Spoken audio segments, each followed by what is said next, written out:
மாட்சியான வல்லகர மகத்துவத்துக்காகவும் துதிப்போம். மாயக்கள தொனியோடும் வீணையோடும் துதிப்போம். மாசில் அசுர மண்டலத்தோடும் தம்புருவோடும் நடனத்தோடும் மாபெரியாழோடும் இன்னிசை தீங்குழலோடும் துதித்திடுவோம். அல்லேலூயா ஓசையுள்ள கைத்தாளங்களை கொண்டும் துதிப்போம்.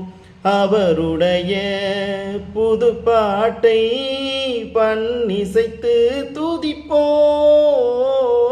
அதிசய படைப்புகள் அனைத்தோடும் உயிரினை பெற்ற யாவற்றோடும் அல்லேலூயா கீதம் அனைவரும் பாடி துதித்து உயர்த்திடுவோம். அல்லேலூயா நமதாண்டவரை அவர் ஆலயத்தில் தொழுவோம். அல்லேலூயா நமதாண்டவரை அவர் ஆலயத்தில் தொழுவோம். God bless.